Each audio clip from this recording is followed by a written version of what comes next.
Welcome everybody to, and please feel free, just come in, don't worry. Welcome to this workshop on emergent methods in qualitative research with Professor Sheila McNamee from the Taos Institute and the University of New Hampshire. And I'm Gail Simon from the University of Bedfordshire. We're going to start by having a bit of a dialogue about practice-based inquiry, and then share some thoughts and open up the conversation to you to hear some of your elaborations and responses to what we've been discussing. We're recording this. If there's anybody who has, you're not going to be on camera because I think the camera's going to stay pointing in our direction, but your voice might be recorded. So if there's a problem with that, I don't know what you should do. I never know what to say in those situations. Yeah. So,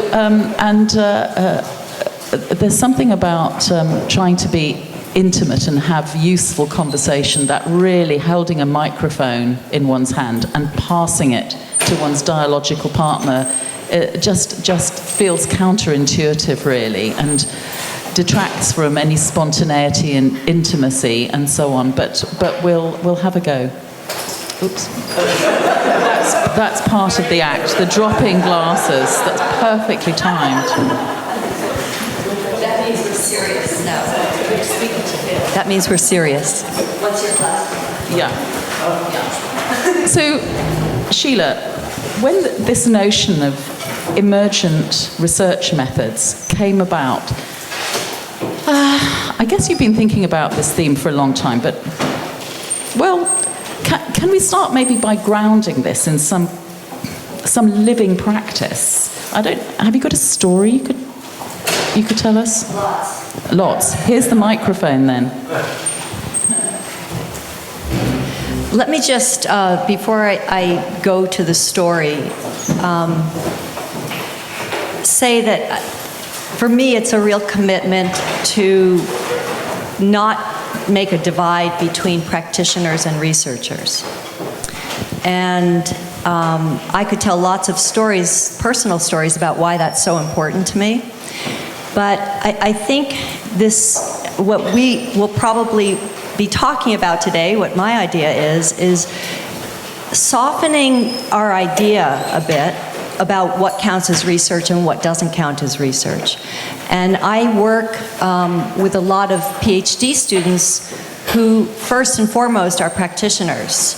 And they want to get a PhD not because they need a PhD, not because it's going to do anything for them in their livelihood, like make them more important, but they want to use it as a vehicle for kind of spreading the word in a way that practitioners often don't have. You know, you tell your colleagues something innovative you've done that's been successful, but writing a PhD dissertation allows you to write a book essentially and start, perpetuating these ideas. So that's something very important to me. And this idea of emergent methods can be thought of in many different ways. Can be thought of as what are the emerging new methodologies, or what are the methodologies that emerge as our interactions with clients, students, colleagues unfold. And so that's a story that I'll start with, okay? A colleague of mine in Mexico City was very committed, a therapist, very committed to issues of social justice and working in impoverished communities.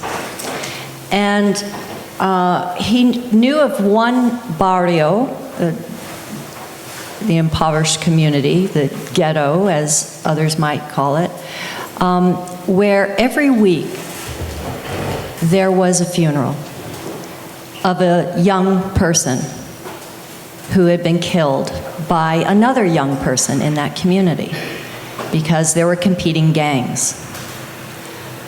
So that was the population he wanted to work with, but they weren't coming and knocking on his door. So he thought the right thing to do was to move into the community, and he moved his entire family into this community. And he kind of spread the word. He introduced himself and said, "I'm here, we can talk, come to me." No one came. He was very frustrated. And then one day he had an epiphany. He realized that there was one thing that happened every week where everyone was involved. And it wasn't the funeral itself, it was the wake ceremony that they had in the community. So when a young person dies, the entire community would come and sit in a huge circle for hours. And, you know, there might be small side conversations that people have, but there was no big conversation. It's just people sitting, being respectful. So he thought, this is a good context, this is a good place to open up a dialogue. So the next time he found himself in one of these circles, he asked, could we have a conversation about what's going on in this community? Would it be useful to talk? And everybody said, absolutely. And so there started the practice of the community together working out a way to limit, hopefully prevent violence, to create more of a sense of how we go on together rather than in opposition to one another. Now, I tell that story, you know, the first obvious response is, well, that's not research, that's, you know, therapy. But it's that kind of practice that emerges by being involved in the experience that I believe that we need to draw on, to hang on to as researchers. How can we know ahead of time that giving this questionnaire and analyzing the data that I get from that questionnaire will help me understand this problem? That research, like any other conversation, is an interaction. It's an unfolding interaction. It's not different. So I think that's, when I think about emergent methods and relational practices, I'm thinking about how do we take what we do, whatever we do, on a daily basis, and elevate it, give it the status of research. This is a form of inquiry. We are all engaged in inquiry every single day in everything we do. And it may not be generalizable to the entire world or even a small subpopulation, but it has, we are generating new ways of being, new ways of understanding our lives and our worlds that will be pertinent for some people, and that's significant. So that's what I mean. Do you have a response? I love that story. I guess some of the things, that's because we don't hear you. Hello? Am I back again? You see? Shake it, pretend to bang it, it works. It's a sort of form of experimental action, really, isn't it? Doing something a bit outside of the books. And I guess I was thinking, the example you've given, Sheila, is that of a community worker or somebody wanting to do research within a community in response to a really serious life and death matter. And I was wondering, I wonder if people here are thinking, but that was about a community worker or an academic piece of research. And I think it's really important, from my point of view, that systemic practitioners do think in terms of wider systems. That a bit like Bill Pinsoff was saying, there are many other levels of context or spheres of influence, spheres in which we're living. And when we're working with families where they've lost a member through violence, they're also members of communities, and those there's something about our community interventions. So I was thinking therapists are community workers, organizational consultants, coaches, we are all acting in the context of a community. So what does that have to do with research? There are different kinds of research and different kinds of reasons for doing it. And I guess if we are trying to do research that's coherent with systemic practice, actually everyday systemic practice, in which we're all always experimenting, I would probably question Bill Pinsoff's idea that we're planning. I think we're living in amidst conversations of chaos, lots of fluidity, obviously the unexpected, and part of what makes us brilliant practitioners is we know how to turn in a second and readjust to the consequences, to the circumstances that we suddenly find ourselves in. That so-and-so isn't worried about this, they're worried about that, or this person, or whatever. We're always experimenting, we're always being spontaneously responsive to the circumstances that we're in. That is a form of action research. Our ethics as practitioners are as action researchers, where we start with the notion of what's the problem? The problem is there are a lot of people getting killed on a weekly basis in this community, or this is happening in this family. And then we collaborate with people to work out an agenda. Well, what could we do about this? And then we try doing something about this. And then we pause and reflect. And then we maybe do a bit more, we maybe renegotiate, and then we do some more action. This is the action research spiral that we're doing in our practice every day. Systemic practitioners are already action researchers. Maybe we're ethnographers, like this bloke. Is he doing insider research? He moves into the community. Wow, what a commitment. I guess we try to kind of sometimes move into a systemic community, into a family, into a team, into an organization. There's been a lot of debate about this in the systemic history of therapy. There was an idea we should have a separate team behind a mirror outside the room to stop us from drowning, falling into some river and going down the Swanee with the family's craziness, was an idea that the Milan team pulled against. And then we've got Jarkko Sekula saying, what do you do if somebody's drowning? You jump in the water. So how are we positioning ourselves in systemic practice? Do we stay separate from those and work on them like a surgeon using a medical model? Or are we going to surrender some story of professional control, which is not the same as surrendering a story of professional know-how, and get in amongst and alongside people rather than operate on them or write about them?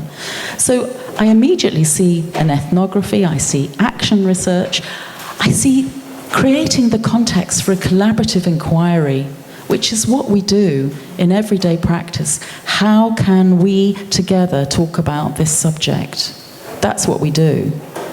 We don't think, I'm going to make them talk about this subject. We know from the history of cybernetics that doesn't work awfully well. We know from our experience. We know how to be reflexive.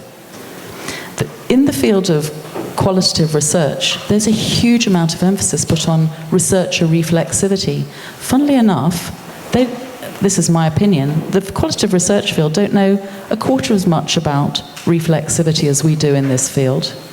Wow. We've got a lot to bring, and this man is demonstrating a lot of reflexivity in thinking, well, I made some assumptions about what I could set up, and that's not working, so what else can we try that's going to be meaningful to these other people? So those are some of my very initial responses. So I think when we're talking about emergent methods, we're not just talking about cutting edge, new, what can we do as systemic practitioner research. We're also talking about research emerging out of a real life situation. Can you say something? Yeah, I mean, I think that message is really important, that what we're already doing is legitimate as research, number one. But I think also there are some other things that need to be thrown into the conversation here. Like some of the myths that we hold about what research is. There's one myth that says research is about discovery. We make discoveries in research. But we know, a discovery is a construction as well. So researchers get what they're looking for by the questions they ask. The questions that we ask bring forth the answers that we get. So the way, even in pure research, what looks like pure and rigorous and traditional research, the researcher's fingerprints are all over that research. Why is this question important? How does that connect with you, the researcher, and so forth? So that myth of discovery, that is a myth, that we're discovering something. Instead, we are actively part of constructing something. And there's another myth, and this is really the one I started with, which is that researchers are not practitioners and practitioners are not researchers. And I think that, what we're saying here is we are researchers in this continual unfolding process. That's not to say, however, that we can only do action research or ethnography or autoethnography or discourse analysis. These are all the things that have been clumped together in systemic ways of working. We could use questionnaires. We could do statistical analyses.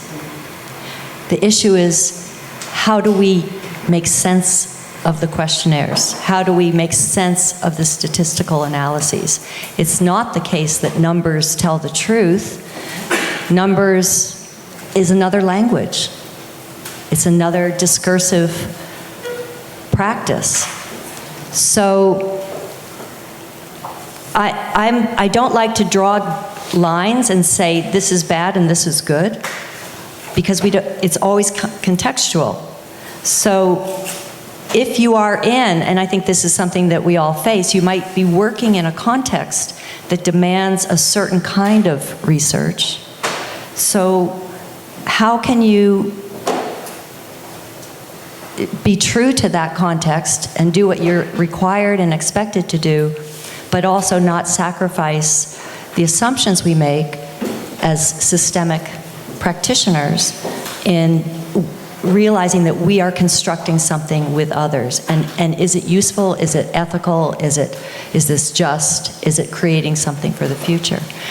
And I just give one more story that to me highlights that. I had a PhD student from Brazil, Murillo, but that's not really how he says his name. I just can't say it in that beautiful Brazilian Portuguese way.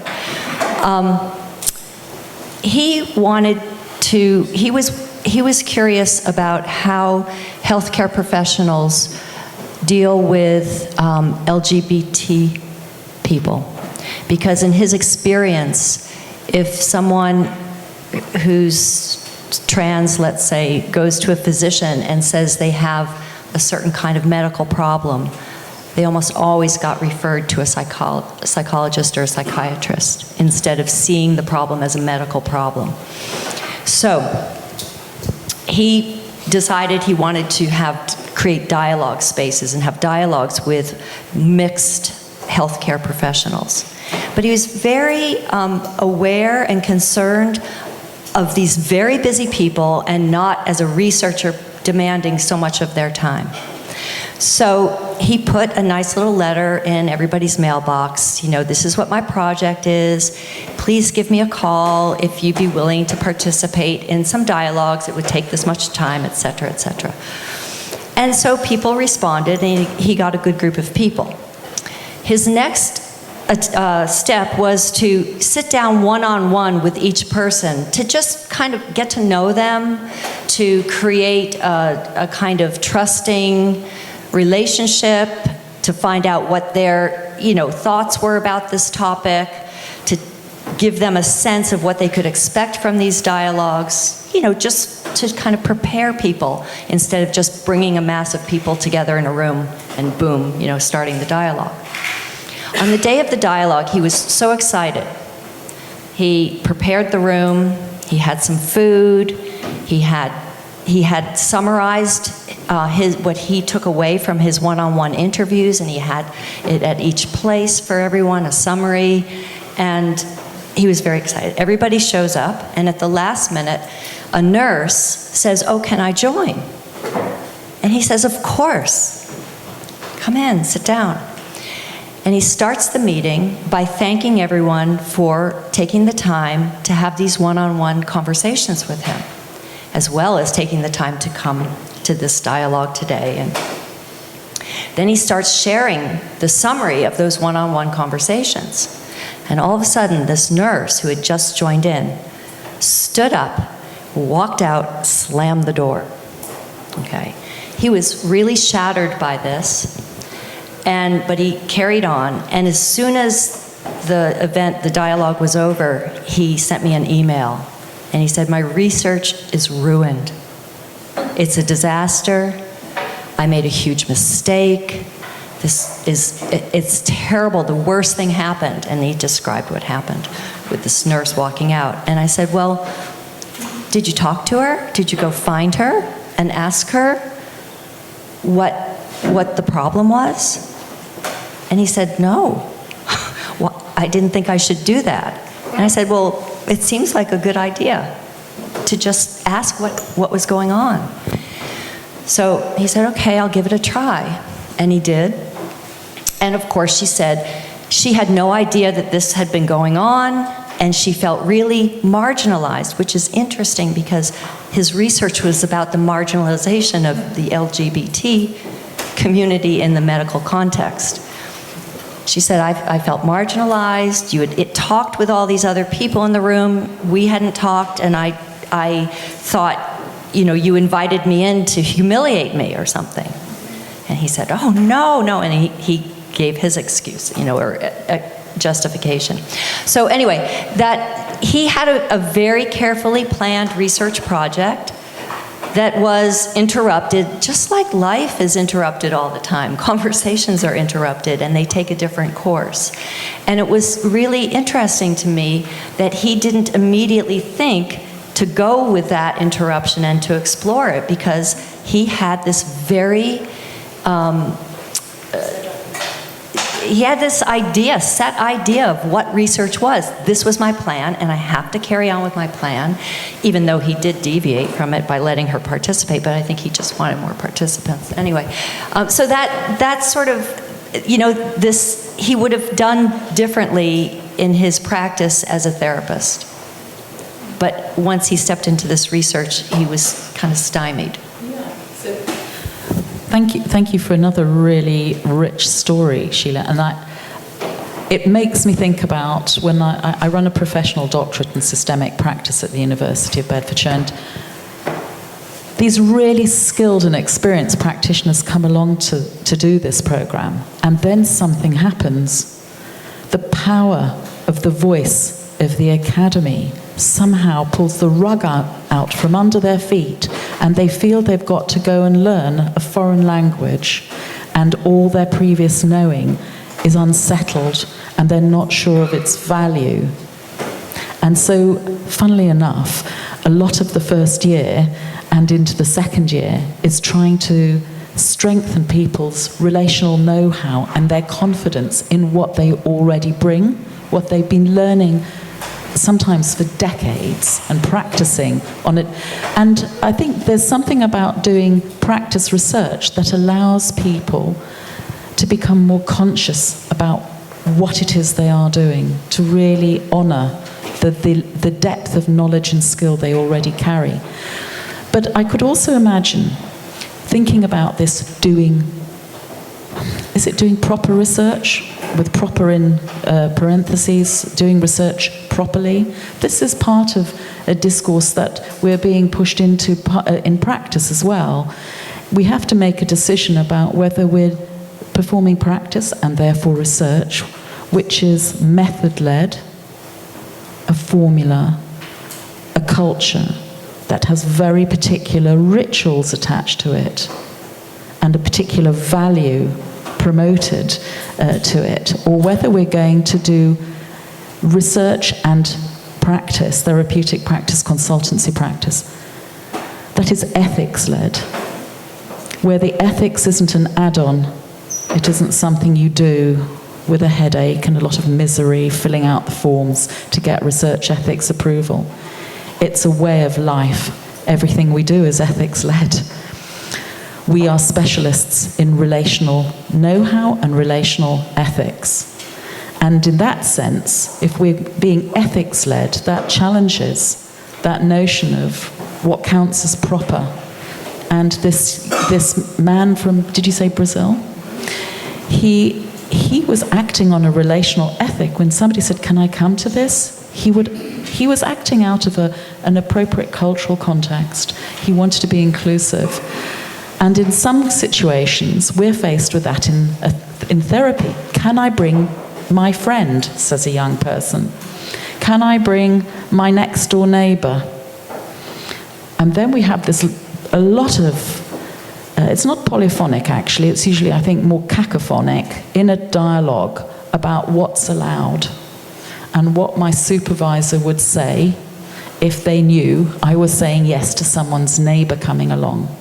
Now, we need to think, I suppose, about whether we are systemic practitioners that subscribe to a rule-creating, or let's say contextually responsive way of practicing and researching, and when or whether it is useful to go into a more rule-bound, fixed and predictive roadmap way of behaving, and we rely hugely on roadmap approaches to everyday life. These are very important parts of our life.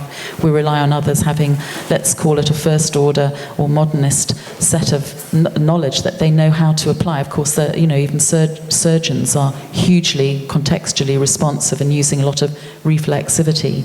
They're not simply following a fixed method on how to perform some intervention.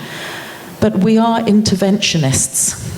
We don't always know how we're going to make an intervention, but if you think back to some of Carl Tom's very influential and important early papers, he wrote about how everything we do is an intervention. We can't not intervene, and whether it's through one of our wonderfully rich questions that we have in the systemic field, or whether it's just through any kind of embodied movement. It could be the blink of an eye, but we know how we respond is going to have an impact on how others respond and feel and react and make meaning. The other final thing that I'd say for now is that in the field of, let's say, post-structuralist, postmodern qualitative research, part of the ethos is that you'll only do research in order to make an intervention, that you shouldn't be just doing research because you're interested. You should always have a social justice or social responsibility agenda. So the idea is that your research not only will make a difference, but should make a difference in whatever kind of way. But should we open this up at this moment, do you think? And you don't have to have the microphone, because I suspect we can hear you all, and that might be the kind of way of managing any confidentiality thing. But do speak up so everybody can hear you, because everybody will be interested in what responses you might have, whatever they might be.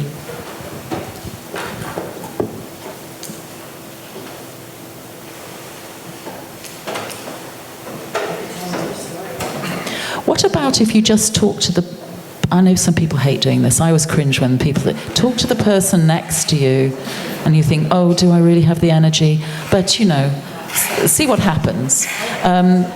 Talk to somebody next to you. Oh, somebody's going to save you from talking to someone else. Okay.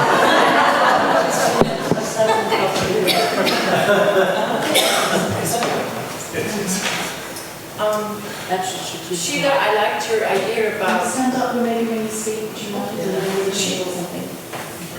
Sheila, I like your idea about that everything is research and that you can do everything. I started out by that, doing practitioner research, and now I'm a professor. And I wanted to do the, not only research, I had this idea also that I wanted to get a professor. But the one really hard thing is when you're doing out of practitioner research to you said, oh well, people can write a book. But what you also want, you want to write an article maybe. And you get the standards of journals are so high. I tried eight journals in English and American journals, and they all said, oh, very wonderful work, but your methodology does not live up to our standards. And so what I find very hard for practitioner researchers, well, they can write a book, but they also want to get joined in articles in journals, and you only get B journals or C journals. You cannot live up to those A journal guidelines with practitioner research. That's what I experience. So I'm not sure it's about high standards. I think it's about a different culture, a different paradigm, and we do have a responsibility to be able to speak outside of our own warm systemic bubble, even within each other, within the bubbles in our own communities. But I think this is what you're identifying is a very real problem about where people can get published, but there are, and maybe the A might sound like, the A grade journals or whatever might sound like better places, and they may be important in your workplace for you to get published in those journals. But there are other places to get published. There are, for example, just in methodology journals, there are reflective practice, there are action research journals. But we have to understand the context we're acting into if we're going to promote practitioner research, qualitative knowing, and we need to create more contexts for ourselves rather than rely on pre-existing paid places for publication. You come from one culture, and then you try to fit into the other culture, and that was a cultural gap, I guess. And I tried to live it up too long to get this PhD. I got it then on the other way, but that's so. Yeah, that's really a problem. But so I think that there are, in addition to what Gail has said, there are some other thoughts. One is to partner with someone who knows the language of the culture that you want to enter into. So here's my work. Will you co-author with me and, you know, kind of help me speak it in the language that will get it into this journal? And I say that because if you think about the dominant discourses, and so this is the dominant discourse in academia. You know, you have to publish in this level journal or we won't keep you here. You won't get tenure, you won't be promoted, etc. That dominant discourse only remains dominant, only has meaning as insofar as we keep it alive. So at some point, we need to, at the little d discourse level in our daily interactions, disrupt, and create new, big D discourses, that they're multi-methods. And I think, the alternative journals is a way to go. Also, academic life is really cruel. Believe me, I've spent my whole life in it. It's a cruel context, and it's true, some people who take risks and kind of resist that context really lose out. But there are other ways of taking risks, and I guess the way of taking risk is not to say what you're doing, the standards of academia are awful, they're bad, they're wrong, but to sort of say, yes, that's very good, and here's some other ways, and to try to coordinate these multiple ways of being, and in so doing, we start changing the culture of academia, which, I mean, the classic culture of academia right now doesn't fit with what we need as a global society. So we all have to be activists. Yeah, well, that's what I'm experiencing now. On the other hand, now I am a professor. Now I have master's students, and they want to do it on their own, their research. And now my colleagues come. Oh, that's a very seldom research. This is okay. So that's the next thing. So another thing I think is important for students, and even faculty trying to maintain their job is not just to speak from a different set of assumptions, which then justify a very different set of research practices, otherwise known as methods, but to first be able to articulate that you understand and can speak the language of traditional research. So you sort of say, these are the basic assumptions of research, blah, blah, blah, blah, blah. Here's the perspective I'm taking with these assumptions, therefore this form of practice makes more sense because it's coherent with my assumptions. And there, they can disagree with you, but you've acknowledged a respect for the tradition. And I find that a successful way forward. There's something about, this is another thing we're good at, context setting.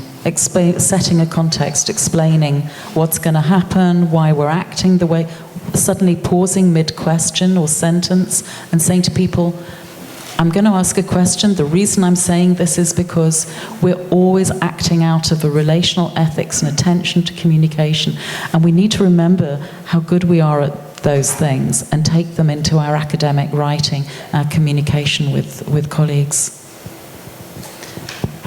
I think actually this is not only, say, a personal endeavor to convince academia. I will be giving a talk tomorrow on why systemic organizational consultancy is qualitative research.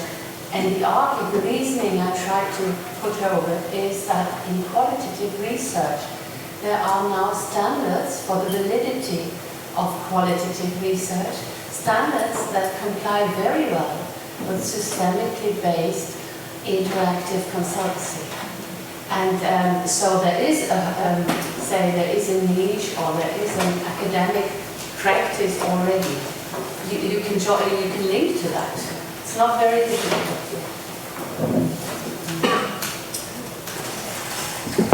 And a lot of the really interesting theory is coming out of for therapists. I think that would be relevant to therapy, I want to say, is coming out of organizational management research, who are paying much more attention. The systemic therapy field's very split between method-led and reflexive inquiry-led practice. But so is the organizational field, and there is a very strong group of writers, or several groups of writers, writing about reflexivity, writing about dialogicality, writing about spontaneous improvisational ways of working, and it's really worth looking outside of the therapy field to organizational theory for more inspiration and permission. Just let me add this. Actually, I think there are sister disciplines, organizational consultancy and systemic consultative therapy. And the original systemic approach was for either type of social system, families and organizations. Only later they sort of divided and specialized their techniques. But both of these disciplines have common roots, and you mentioned the major root, and that is action research. And Kurt Lewin, as the founder of action research, always said research is not some ivory tower endeavor. It always has to do with social context and with the standard and something more, and with the change of attitudes and behavior patterns that are useful to society. So they both have a common source, really. To add to that, I just had at the Humble lunch I just had, I work in organizational development, and I just had a very fruitful lunch with 3 practitioners and therapists on the things that we do kind of the same, and why we do the same, and we all work with people, and the systemic about it, and so it's worth it kind of branch out. Yeah, thank you for that. I think the same, what I always say, going into my seminar room with my students is like a therapy session. And, and I'm not asking them to divulge their secrets, but there's something transformative that's taking place when for me, when I'm teaching constructionist ideas to students, it's like it changes their lives, you know? So there's the boundaries, the silos that we've created for these different contexts don't need to be there. There's so much fluidity, and that's where innovation and creativity comes from, is, you know, poaching. It's like, you know, sampling music. You take a little piece of this, a little piece of that, a little Beethoven, a little Prince, you know, put it together, and, you know, whatever. So, yeah. I just wanted to ask, I think a lot of the time, particularly with academia, that sometimes you have the idea that a lot of the people who are doing practice, I work in a frontline service, that we want to move into academia, whereas in fact we may not. But doing a research project and doing a major research project like a doctorate actually allows us to bring the voice of our clients into academia rather than us physically moving into getting a job in a college or a university or whatever. I was talking to Lucy earlier on and I kind of said to her, I'm allergic to academia. If I go to working in a college, I don't want to. I would prefer to continue working where I am. So I think that distinction is there as well, that not every practitioner wants to move into academia, but yet might want to do a piece of academic research and to get it published. So. Because we know that, you know, ivory tower research often has, you know, very little contact with the real world or with people. And I have this archetypal story of a PhD student who phoned me, this was years ago, on my campus at my university and said, I would like you to be my external member on my defense committee. And I said, okay, you know, come meet with me and tell me what it's about so we can see if this will work.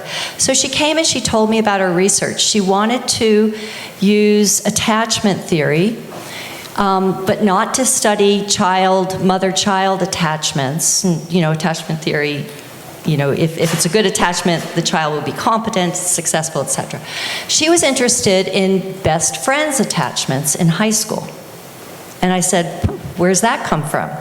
And she told me a story about when she was in high school, she and her best friend had had a terrible falling out, and that for years, her sense of herself, her sense of her competence in the world, etc., just plummeted. So I thought, well, that's pretty fascinating. It's interesting. I'm not particularly into attachment theory, but why not? This is interesting. So she proceeded to, she recruited some best friends from local high schools and their mothers, and she gave just about every conceivable psychological instrument to these participants to complete. That was it. It was a self-esteem survey, this survey, you know, so forth. And she analyzed the data, and she wrote her dissertation. And at her defense, all her psychology committee members were saying, well, what about the power of this statistical analysis? And what about this significant difference? And what, in terms of your method, it's a blah, blah, blah, you know.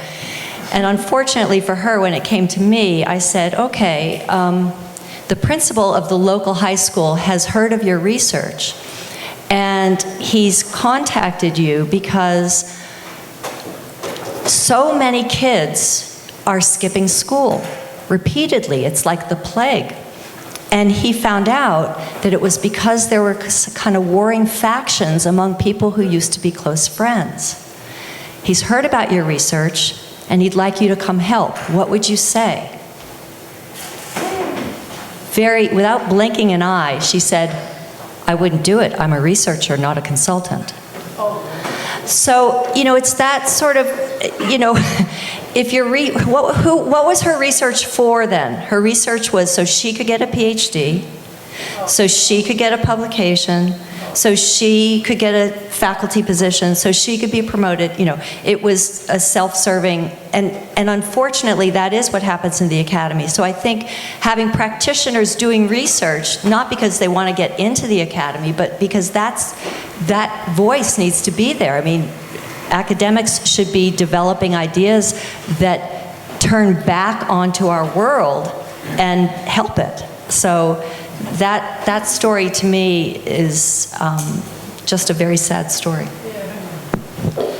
So every other year, there's a fantastic conference called the International Conference of Professional Doctorates. And what I find when I go to this magic environment is that I have so much in common with everybody there, more in common with people who make musical instruments, design buildings, teach programs, are involved in any area of professional expertise than sometimes my social sciences colleagues. How is that? There's a very interesting text that if you feel you want to look to for some authority around the place of professional, not just professional knowledge, because that's some kind of standalone notion really, professional knowing and know-how, then look at some of the texts by Peter Scott and I think it's Helga Novotny, where they make a distinction between mode 1 knowledge and mode 2 knowledge. That's really an important distinction that they've made, where mode 1 knowledge is very much operating in what we might have called first-order cybernetic thinking. And mode 2 knowledge is something that arises out of the doing. It's a reflexive inquiry. And there's so much that they've written that's a sort of a richness. That is what we are doing in our everyday practice. The kind of emergence of methods we're thinking about here today that might arise out of practice depend on a different ontological and epistemological positioning, different from what's happening, sort of first order ontology, or how do I know what's happening, and how do I think I know what's going on, how do I think I know anything, which is more the sort of second order epistemological position, but more to a kind of third wave ontology, of where ontology and epistemology are tied up with each other, and we don't expect to arrive. We might have to stop at some point and form something at some point, but knowing is a living process, a fluid process. We are both in the river and on the bank as participant observers, and we have to look to that rich history of systemic theory to help us story some of our positioning. So, for example, on the professional doctorate in systemic practice, people haven't been taking off-the-shelf research methods and trying to make them fit sort of impose them on systemic practice. They've been doing the work with live, living clients, teams, participants, organizations, in the moment of therapy, in the moment of consultancy or coaching. And writing in both an about and from within position, because actually, although John Schotter wrote a lot, there's a fantastic book called Getting It, and I can never remember the second part of the title, by a special colleague, John Schotter, who gave a lot to the systemic practice community through his writings and teachings. What was I saying? I've distracted myself, haven't I, by talking about John.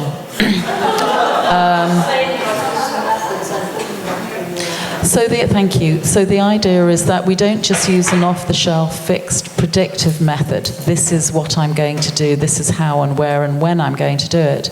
But people are inventing from within the living moment of practice. So people are talking about finding afterwards that what they've been doing is something they decide to call something, like embodied dialogical knowing. Or I think John Schotter talked about dialogically situated action research. Somebody's has written about dialogical participatory action research. Well, you know what? We're always making it up as we go along, which is not to say we know nothing. It's about how we use our knowings to create something new in the moment, and to tell stories about that, and tell them in a way that's coherent with the relational ethics of the context in which they take place. Any final questions? Because we've got a bit of time. I'm sure we're both interested to hear. You don't have to be nice, you know. I mean, we probably will crumble if you're not, but we'll try and take it. So we're interested in any. really interested in the kind of dismantling some of the set of presuppositions about research. You know, I was thinking that when I came into the room that here I am, I'm a man who's 6 feet 4 inches tall, right? But when I think about myself doing research, I feel 4 feet 6 inches, you know, total reverse. But what I wanted to ask you about was that I find it really hard to get away from a concept of research as somehow issuing in something written. You know, that somewhere at the end of the day, something is written down, maybe on a wall or whatever, but it's written. It's kind of coded in some way. And is that an essential part of research, or do you want to expand the idea of research to kind of be something that lives in the moment, in dialogue, spoken word, and that doesn't cross that line from the spoken word to codification in text? I think there's a question there. Yeah, no, I thank you for that question, because it's important. The written form is one way of elaborating or kind of noting that research has taken place, right? Because I've now written about it. But there's so many other ways. We have performative research now, so people producing videos, dances, music, that is performed in front of an audience or performed, you know, on a YouTube of some sort. That many people doing this kind of, so there's still something that's produced, so to speak, something created from the research. And then there's also the option of what's created as a byproduct of the research is the change that takes place in the community that has been researched, part of the research, you know, the participants. So from my point of view, that's the most central. You know, if I am working in an organization, helping them move from, you know, this problem situation to something else, if I write about that, that's nice because other people can see what's been done and might be inspired and say, oh, that's an interesting idea, maybe I'll try that next time I'm asked to do some work like this. But the most important thing is what's happened in that organization and how people are going along differently, doing things differently, feeling that they've created some alternative to their previous problem. So the written, again, it's, you know, we are sort of in this phase, I think, or this stage right now of a chasm between the way things have been, and we are the only ones who keep that alive. As long as we keep meeting those standards, if we're going to be upset with anybody, we should be upset with ourselves.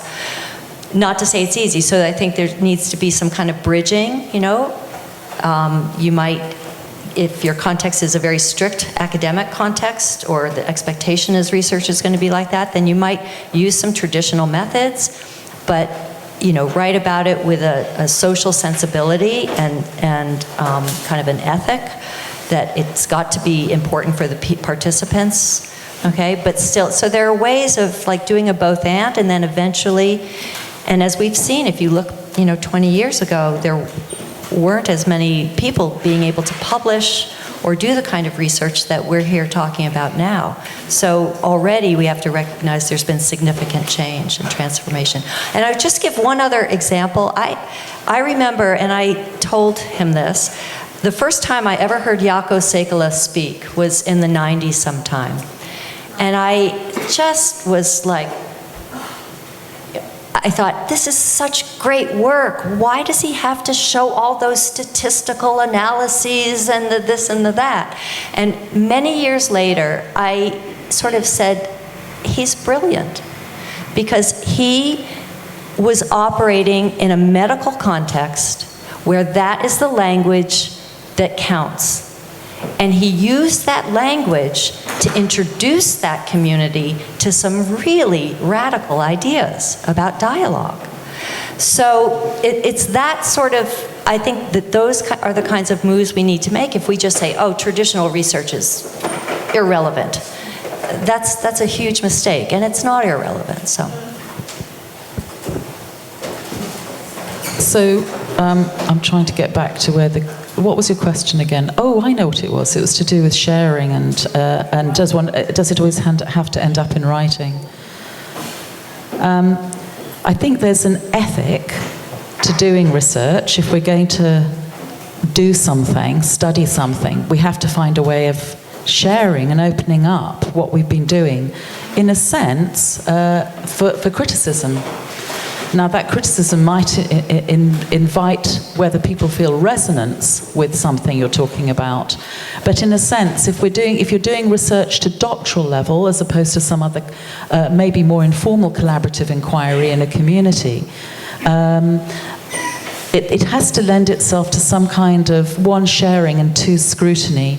And this is part of a preoccupation I have around quality standards for alternative research methods. So this is a plug for my methodological seminar tomorrow at the same time, different place here, on quality standards for systemic practice research. Because what we need to be able to do is one, make a decision about our design. Why are we doing this? Why am I going to do this in writing? Why am I going to write the whole thesis or research report in stanza form? I remember when I was talking with the University Research Graduate School about the program a few years ago, and I was saying, how will this program be assessed? Who's in a position to assess the kind of practice research people are doing? The very, very methodologically straight head of the research graduate school said, Gail, you've got to remember, we have a huge performing arts centre in the building where people are doing doctorates through dance, through choreography, through documentary, through all kinds of things. The field of qualitative research, we really have very close cousins in the field of qualitative inquiry. And I would encourage you to, the first chapter of the book on systemic inquiry, in which Sheila has a chapter, has a sort of connection between systemic inquiry and qualitative inquiry. We need to realise we have really close cousins in qualitative research, and use the language of those postmodern qualitative researchers to give us permission to have them with us and not feel we have to talk in other languages. We're out of time. That's it. It's 3:30. It's tea break. Please do come and talk to us in the tea break if there's something you wish you'd said that you hadn't done. Thank you all very, very much.